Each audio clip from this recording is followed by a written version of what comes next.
Le 30 janvier, c'est quoi? C'est que s'il y a 2-3 millions de personnes qui viennent voter puis qui choisissent un candidat de la gauche socialiste, l'événement sera considérable dans l'histoire de France, de la gauche.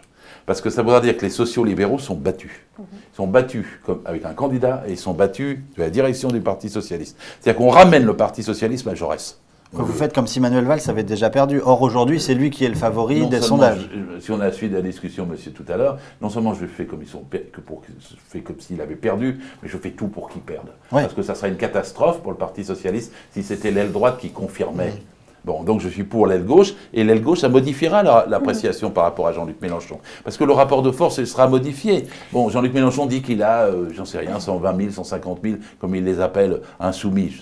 Bon, mais si vous avez 2 millions, 2 millions 500 000 voix... Mais vous imaginez vraiment M. Mélenchon dire, oui, bien sûr, on va faire je vous rallie? Bien sûr que je l'imagine. Se ranger derrière un candidat socialiste. Parce que si tout le monde voit qu'on aura à un moment donné 3 candidats qui sont capables de se mettre d'accord sur une plateforme commune, puis qu'il y en a un qui refuse, vous verrez que dans les sondages... Mais il faut se mettre derrière quelqu'un.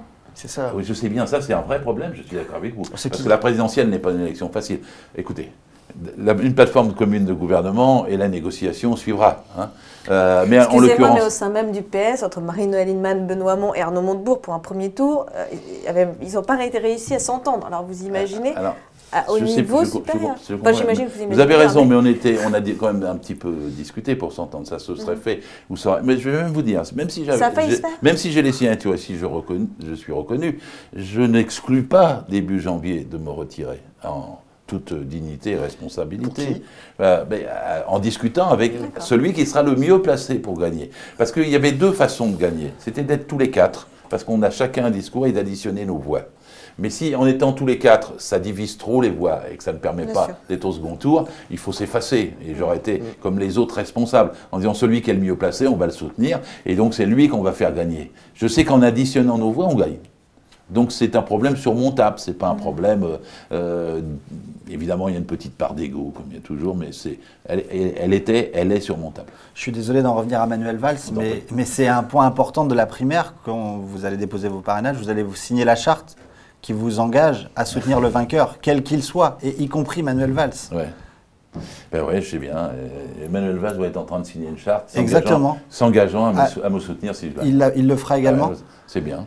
Mais s'il est je suis content, je voudrais voir le papier. Et vous le ferez moi, je signe. D'abord, j'ai accepté le code de déontologie.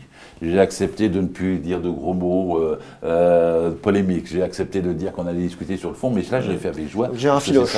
Que les choses soient claires, c'est-à-dire si Emmanuel Valls... Je vais madame, je vais argumenter pour le battre et le réduire à 5%. On a compris, mais s'il gagne, vous ferez campagne pour lui. Et non pas pour Jean-Luc Mélenchon. C'est la règle du jeu que tout le monde a acceptée. Hein. Vous direz, mais Jean-Luc Mélenchon est un moins bon candidat qu'Emmanuel Valls. Attendez, ne me le faites pas redire 3 fois parce que je vais avoir du mal.